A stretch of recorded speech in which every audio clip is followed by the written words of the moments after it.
Assalamualaikum warahmatullahi wabarakatuh.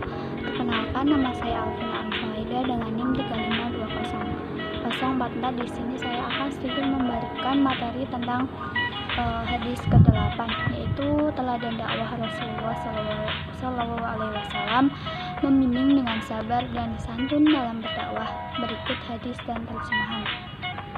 An Muawiyah bin al-Hakami Sulami qala, dari Muawiyah bin Hakam As-Sulami ia berkata, baina anna usalli ma'a Rasulillahi sallallahu alaihi wasallam it atasa rasulun minal qaumi faqalat irhamukallah. Ketika saya sholat bersama Rasulullah SAW, ada seorang laki-laki yang bersin. Lantas saya mendoakannya dengan mengucapkan irhamukallah.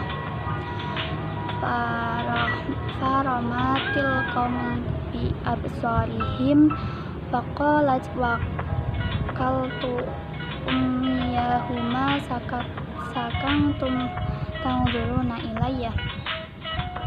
Kemudian orang yang sedang sholat itu lantas mengarahkan pandangannya kepadaku, dan aku pun spontan berkata dalam sholatku, aduh, celaka kedua orang tuaku. Ada apa kalian melihatku seperti itu? Faja'alu yadribuna bi'aidihim ala afwadihim falamma ra'aitahum yusammituna likan sakantu falamma sallallahu alaihi wasallam. Kemudian mereka memukulkan tangan mereka ke paha-paha mereka. Aku pun paham bahwa mereka menyuruhku diam, maka aku pun diam. Setelah Rasulullah SAW sholat, Muawiyah berkata, setelah Rasulullah SAW selesai sholat, falamma shalla Rasulullah SAW fa bi abi wa ummi ma ra'aitu mu'allama faqabalahu wala ba'dahu ahsana ta'lima minhu fawwahu ma kahanani wala darabni wala musyak wala sammatani. Setelah Rasulullah SAW selesai sholat, Muawiyah berkata, sungguh demi ayah dan ibuku, saya tidak pernah melihat guru yang lebih baik dari beliau SAW dalam mengajar, baik sebelum beliau diutus atau setelah beliau wafat. Demi Allah, beliau tidak membentakku, tidak memukulku, atau tidak mencelaku. Beliau SAW kemudian menjelaskan, dalam sholat ini tidak boleh ada perbincangan manusia seperti dalam keseharian.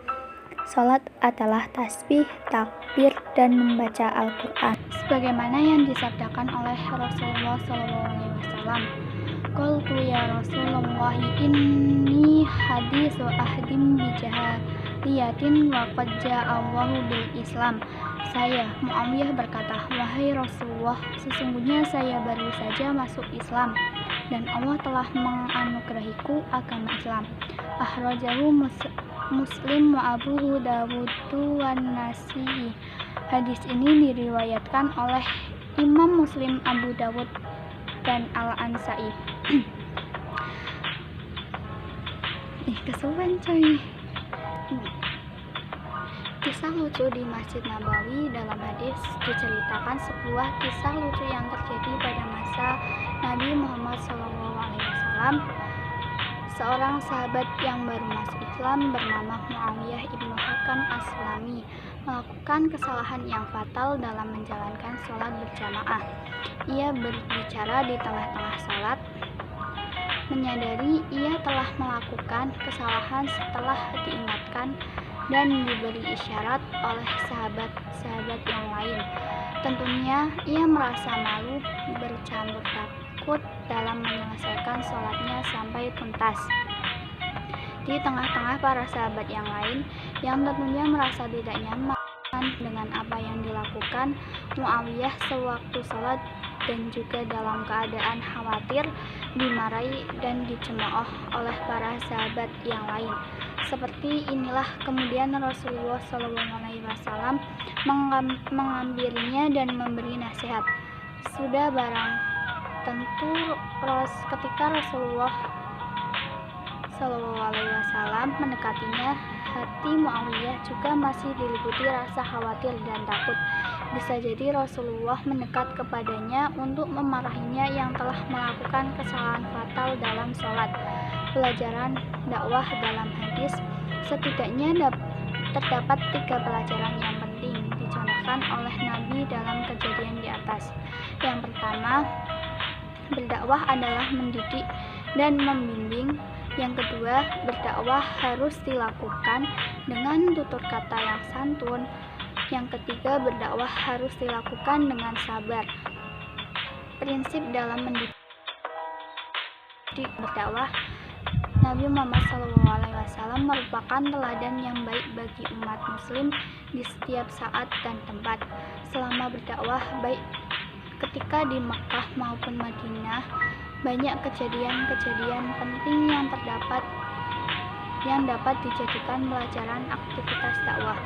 Beragam model karakter orang dihadapi oleh Rasulullah SAW.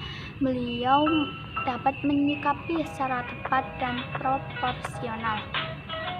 Pada hadis di atas diceritakan, Nabi menghadapi orang yang melakukan kesalahan fatal dalam mengerjakan sholat.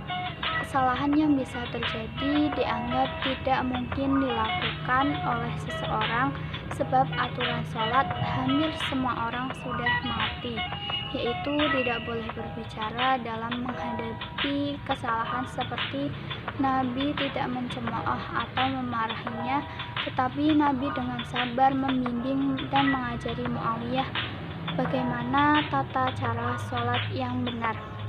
Nabi mengatakan kepada Muawiyah, "In hadhihi sholati la yasluhu fiha syai'un min kalamin nasi, innama huwa sami'u wa takbir wa qiraatil Qur'an." Dalam sholat tidak boleh ada ucapan manusia yang bisa diucapkan. Nabi mengatakan kepada Muawiyah, "In hadhihi sholata la yasluhu fiha syai'un min kalamin nasi, innama huwa sami'u wa takbir wa qiraatil Qur'an." Dalam sholat tidak boleh ada ucapan-ucapan manusia yang bisa diucapkan dalam keseharian di luar sholat. Yang boleh diucapkan dalam sholat adalah tasbih, takbir, dan membaca Al-Quran. Yang kedua, berbahasa santun dalam berdakwah. Bahasa merupakan media penting dalam menyampaikan pesan kepada sasaran dakwah. Konsep kesantunan berbahasa dalam Islam dapat dilihat dalam Al-Quran yang menyebutkan beberapa prinsip bahasa, yaitu yang pertama, qaulan sadida dalam surat An-Nisa ayat 9, yaitu isi dan materi yang disampaikan adalah jujur bukan kebohongan. Yang kedua, qaulan ma'rufah dalam surat An-Nisa ayat 8, yaitu materi yang disampaikan harus berisi ucapan-ucapan yang bagus baik pada aspek konten maupun caranya. Yang ketiga, qaulan baligh dalam surat An-Nisa ayat 63, yaitu pesan yang disampaikan hendaknya menggunakan cara yang sekiranya meninggalkan pesan positif efektif kepada jiwa sasaran pendakwah. Prinsip yang berikutnya, yaitu keempat, adalah qaulan masyura dalam surat Al-Isra ayat 28. Maksudnya materi yang disampaikan harus mudah dipahami sesuai dengan tingkat kemampuan para pendengar. Yang kelima ada qaulan karima dalam surat Al-Isra ayat 23. Maksudnya adalah bahasa dan perkataan yang diungkapkan harus mengundang nilai yang baik dan mulia. Dalam hadis di atas disebutkan bagaimana Muawiyah ibnu Hakam As-Sulami sangat kagum dengan sikap Rasulullah SAW. Saat ia melakukan kesalahan fatal dalam sholat, Muawiyah mendapati Nabi penuh dengan kesabaran menghadapi dan membimbingnya. Nabi tidak membentak atau memarahinya, sehingga Muawiyah setelah Rasulullah SAW wafat mengatakan, "Fabi ayyi huwa wa ummi ma ra'aitu mu'allima qablahu wa la ba'dahu ahsana ta'liman minhu fawalillahi ma kaharani wa la sarabtani wa la tashamma'ani." Sungguh saya tidak pernah melihat seorang guru pun, baik sebelum Rasulullah setelah Rasul wafat, yang lebih baik dari beliau dalam mendidik. Beliau tidak membentakku, tidak memukulku, dan juga tidak memakiku. Ini menunjukkan bagaimana Nabi Muhammad sangat santun sekali kepada sasaran dakwah, termasuk kepada orang-orang yang melakukan kesalahan. Beliau menginginkan mereka dengan penuh sabar dan dengan bahasa yang baik lagi dan santun. 3. Sabar dalam menghadapi karakter sasaran dakwah.